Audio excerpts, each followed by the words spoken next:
You're right on time for Hope TV News on this 29th day of September 2023. A very good evening to you and welcome to the broadcast. My name is Kennedy Kimani and my co-presenter on the sign language interpretation tonight is Boniface Muridi. The United Democratic Alliance Party has today held its inaugural National Governing Council meeting, where the party resolved to have grassroots elections on the 9th of December this year.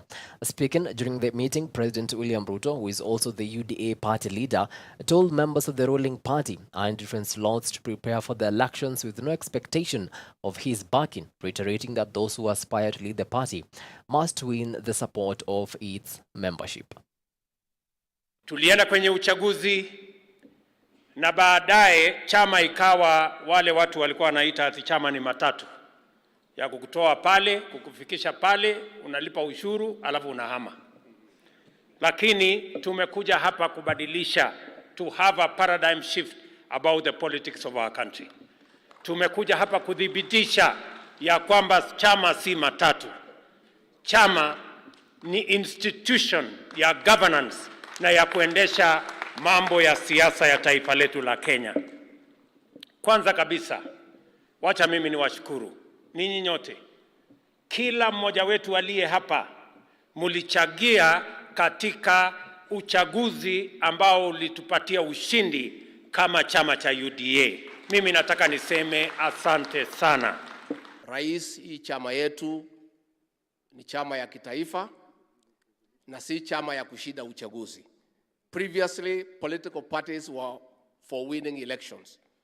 And that is why, after winning elections, all the parties that had won elections died away. The UDA party was not formed for the sole purpose of forming government. It is a party based on ideology, the bottom-up economic transformation agenda. So this is a party of the future, the party that must live for generations to come. And that is why, Your Excellency, by convening this National Governing Council, is the first step of making sure that this party is strengthened and is a party that will be around not in the next 10 years, not in the next 20 years, but the next century as a party with an ideology. The UDA grassroots election shall be conducted in all polling centers beginning on 9th December 2023. 3, that the UDA grassroots elections shall be conducted in the manner and form of a digital voting system as demonstrated today in compliance and in accordance with the constitution of the party and the attendant regulations. President William Ruto has affirmed that the Mombasa port will not be privatized. Speaking during the UDA National Governing Council meeting, President Ruto reaffirmed this stance and announced plans for the expansion of the port services to benefit South Sudan, Burundi, Uganda, DRC and Rwanda.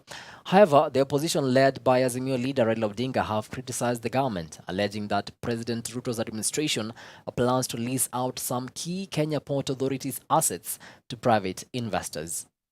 Mambo ya privatization ya port ya Mombasa haitafanyika when we are in government. Niliwaambia kwanza ya kwamba nikifika ofisini, ile maneno ya kulete CFS Nairobi, ya kulete operations ya port ya Mombasa Nairobi, tutarudisha port operations to Mombasa. Na tulifanya hivyo on my day one. Ile kitu mimi nataka niwahakikishie ni kwamba ile port sasa tunataka tuipanue vizuri na tuweke nafasi kubwa zaidi ya kuzalisha ajira na kuzalisha mali, kwa sababu ile port sasa iko na uwezo ya kuserve South Sudan, DRC, Rwanda pamoja na Burundi, hata pamoja na ndugu zetu wa Uganda hapa, na tunataka tuipanue kwa njia inayofaa. We are going to work with the private sector in that process, but the port will not be privatized. I want everybody to understand that. The port will not be privatized. We are going to work on a concession process that is going to make sure that we protect the interests of Kenya, we protect the interests of the port, but we work with the private sector to increase efficiency, to increase investment, and to make sure the port serves more people, creates more jobs, and becomes much more efficient and becomes much more broader and bigger. Away from that, and according to the World Health Organization, an estimated 17.9 million people died from cardiovascular diseases in 2019, representing 32% of all global deaths. As Kenya joined the rest of the world today in marking World Heart Day under the theme Use Heart, No Heart, Hope TV spoke to Dr. Hassan Dimbil, a health expert on the sideline of the event, who spoke more about cardiovascular diseases and preventive measures. Is our very own Alfred Say with more on the story. As Kenyans and people around the globe mark the World Heart Day to raise awareness about heart diseases and preventative measures that can help prevent cardiovascular diseases, I had a chance to speak to Dr. Hassan Dimbil, a health expert who is passionate about creating more awareness about the importance of keeping a healthy heart. Cardiovascular diseases are a group of disorders that generally affect the heart and the vessels that are connected to the heart.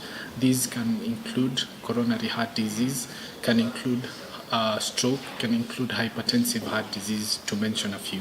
Statistics from different health organizations, including the World Health Organization and World Heart Federation, indicate that deaths from cardiovascular diseases have increased over the years. A lot of content creators. According to the World Health Federation, conditions affecting the heart or blood vessels such as heart attacks, stroke, and heart failure kill more than 20.5 million people every year. You know, the WHO report states that in 2019, 17.9 million people died of hypertension and hypertension-related effects.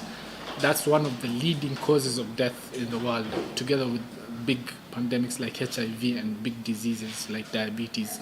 So it shows that it's a leading cause of morbidity in our society. According to Dr. Dimbil, an individual's lifestyle is the best defense against heart disease. Dimbil says by living a healthy lifestyle, one can keep their blood pressure, cholesterol, and blood sugar levels normal, hence lowering the risks for heart diseases. Things like excessive alcohol intake, things like smoking, obesity, poor physical activity. See, those lifestyle problems are the things that, number one, as healthcare practitioners, we are told to correct. So the first thing we advise our patients when we do seem to diagnose them with hypertension is we try to see how they live their life, their diet, because high sodium intake, which is salt, is going to predispose you to hypertension. So we try and correct their sodium intake. After that, we go to what they're eating. We try to give them a caloric intake that reduces the risk of end organ damage, because that's what we're trying to prevent. After that, we try to improve on their physical activity and try to tell them at least have a 15-minute walk and try and improve on your physical activities. Go to the gym, do some jogging, some skipping rope. Acute stress may affect one's heart health if the body isn't able to quickly recover following a stressful event. Dr. Dimbil speaks about how to cope with stress to avoid potential stress-related problems. Now, for yourself or someone who is struggling with stress, the first thing you should do is you should know the source of the stress. If the source of the stress is work, you need to address it, because at the end of the day, continued progression or involvement of that stress will negatively affect your heart, will negatively affect your brain. And doing that for money, I don't think in the long run is worth it. So find the cause of the stress, address it. Try and find what is the root of the stress.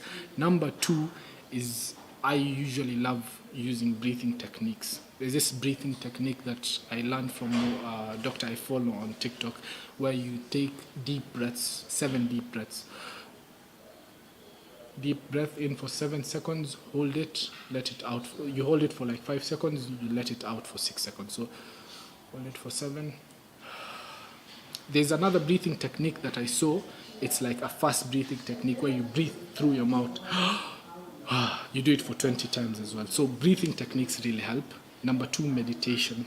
As normal as it may seem, taking enough rest from work helps in improving heart health. Getting to doing some exercises, eat a well-balanced diet, and also have a support system when undergoing stressful times. These little requirements help in improving your heart health big time. Use heart, no heart. They are there, but they are. For Hope TV, my name is Alfred Say. Thank you, Alfred, for that informative report. Moving on, children who are able differently in Gatundu North constituency, Kiambu County, are a happy lot. after the national government built them modern classroom blocks to improve the learning environment. Constructed by the National Fund for the Disabled of Kenya at Ndiko Primary School, the classrooms that cost 3 million shillings are expected to not only increase the enrollment of differently abled children from the area, but will also improve the learning environment. Here's a very own reporter, Faith Moli, with the details. To give us an okay to enter. The National Fund for the Disabled of Kenya, FNDK, has donated 3 classrooms worth 3 million Kenyan shillings, which will benefit the disabled students in Gatundu. The new classrooms are among 3 others that FNDK handed over this week in counties including Nairobi and Kirinyaga, among other counties, all valued about 14 million Kenyan shillings. NFDK Chair, Professor Julia Odhiambo, says that the completed projects bring the number of all the flagship projects implemented by FNDK to 199. While noting that the government has programs to help children with disabilities to access education, Professor Julia called on parents with such children not to hide them in their homes, but to take them to schools. Together, as 9 of us, ensure that this fund continues the way we are talking about. And that's how they have grown it. We are committed to ensuring that the lives of the people with disability in this country is taken care of. Her sentiments were echoed by Cecilia Mbaka, a board trustee member at FNDK, who highlighted the environmental and attitudinal challenges that children living with disability grapple with and which often results in denying them their right to education. Mbaka singled out the need to construct ramps, accessible sanitation facilities, among others, that she said will mitigate the physical barriers that are a challenge to acquisition of rights to education for learners living with disabilities. The parents of children who cannot be able to do any kind of small-scale enterprises can apply on behalf of the children, and they can be given those items, because when a parent is given those items, then it is for the benefit of that child and other children who live in that household. So we also do that. She further added that FNDK will continue to donate funds for PWD's institution development, lobbying and advocating for the rights of PWDs, and funding various flagship projects to better the lives of persons able differently. Since the fund was established 40 years ago, we've been making a lot of impact, because we are able to build classrooms, to build dormitories, and so this has upscaled enrollment of persons with disabilities. So we are seeing a lot of impact. Other than that, we have seen parents being released to do other things as children come to school. That is also a very big impact. Parents are now hopeful that these improvements will create a more inclusive learning environment and encourage more enrollment. Hayo madarasa walijenga, tulikuwa tumesaidiwa na hapa primary, lakini tumechengewa yetu. Kwa kwangu, hiyo madarasa itasaidia watoto wetu waendelee kusoma, na wenye wako na watoto special wawalete. Kuna wengine wanaweka watoto nyumbani. Unajua mtoto akiwa challenged sio klema, sio amelemea mpaka kusoma. Tuwalete, wafunzwe na watuongeze walimu. Reporting for Hope TV News Watch, I'm Faith Muli. Thank you, Faith, for the reportage. The spouse of the Deputy President, Pastor Dorcas Rigathi, has challenged the youth to embrace technical and vocational training institutions. Speaking at Giadugu Vocational Training Center in Mukurweini during the launch of Tujiajiri program, a vocational training scholarship, Pastor Dorcas said that it is time for the country to change the way of doing things and encourage the youth who don't qualify for university education to embrace vocational training instead of condemning them for their low performance in national exams. My office is going to start using them in a place of tree nurseries, which we can do and start greening the environment for climate action. And I'm very sure many of the women and the schools and all those people we are talking to and engaging, we are telling them there is work to do for these young people. Courses that they are going to be learning from these are courses that are going to make them employable. For the longest now we have been talking about white collar jobs, we've been talking about office, and everyone who goes to school with a name of ever getting that white collar job. But we know, as we know now, that we need to change the way we do things. We need to look at a way of growing our economy and making sure the youth are not unemployed and getting frustrated and getting to a place where they become depressed and they start taking illegal alcohol and all that. You have seen I've been trying to rehabilitate some of the boys and girls who are out there frustrated without a job. Well, on that note, it's time for a quick breather here on Newswatch, but after the break, I'll be back with the business and sports news. Stick around.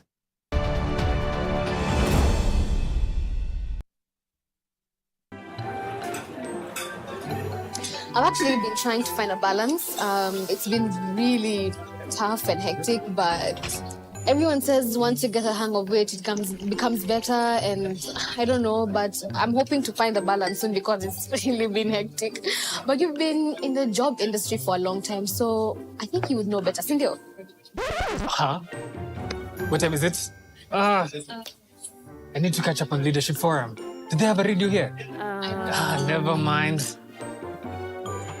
I brought my own. No way. You can't be serious. Wait, why do you have a radio and you can just catch up with the shows on Hope FM podcasts? Really? Even Meet of the World? Yeah. I mean, you can find them on whatever platform, name it. AfriPods, Google Podcasts, Apple Podcasts, Spotify, you name it. But I'm not subscribed on any of them. So no worries. You can just check out the latest episodes on hopemediakenya.org. You can now listen to select Hope FM programs on your favorite podcast streaming platform or directly on our website, www.hopemediakenya.org. In order to keep hope alive in the airwaves, Hope Media has a couple of initiatives. Friends of Hope. Friends of Hope is you and I forming a team of well-wishers and volunteers who give in cash and kind to support in spreading the gospel at Hope Media. Currently, Hope Media is running a campaign under Friends of Hope dubbed 100 for 1. Through the campaign, Hope Media is asking Hope FM and Hope TV listeners and viewers to give just 100 shillings in order to reach one more soul with the message of hope and the gospel. Engage with us on our social media platforms at Hope FM Live and at Hope TV Kenya. Kuwa rafiki mso leo.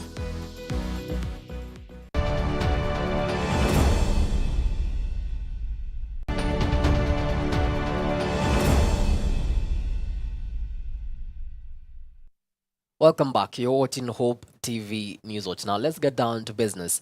The Agriculture and Food Authority will in 2 weeks import 500 metric tons of sunflower seeds in a bid to resolve the acute shortage of edible oils in the country. Under the Edible Oils Promotion Project, the seeds will be distributed to farmers in 24 counties with plans to increase the acreage from 200,000 acres to 1 million acres in 5 years.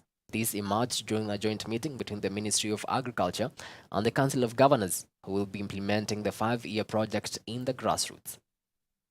We have, agreed on how we are going to progress production of at least 200,000 acres of sunflower, moving it from just 4,000 acres previously. And we want to thank the national government for that cooperation and support. And I'm here representing the Council of Governors, the entire governors team, and particularly the counties that are going to be running with the sunflower project. Getting whatever Kenya Seed had, over 70 metric tons, that's what we got from our Kenya Seed.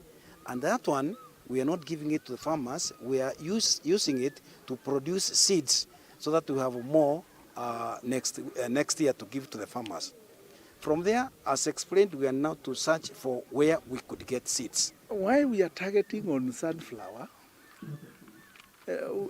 these are low-lying fruit. It is not a heavy capital investment.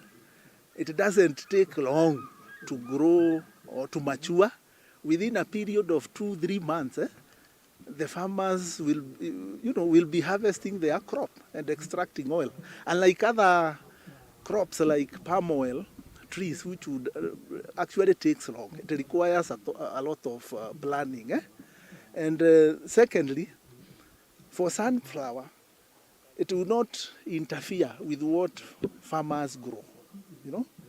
It is just a secondary crop, you know, that can the maize growing farmers can just put after harvesting their maize, and they will get some additional income, which is not common with other oil crops.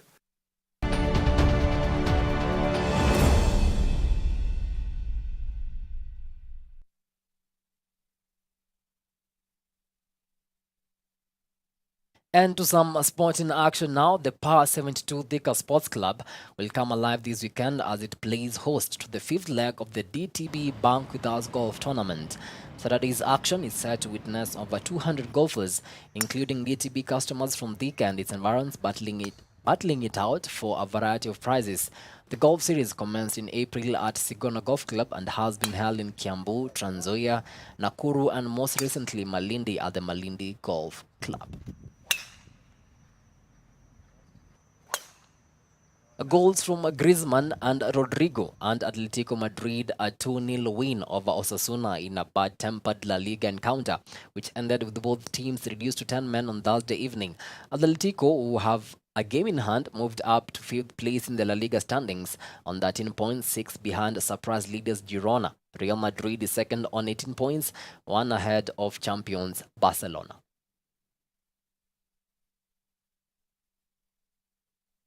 And with that, we come to the end of our news tonight. Many thanks to you for watching Hope TV News Watch.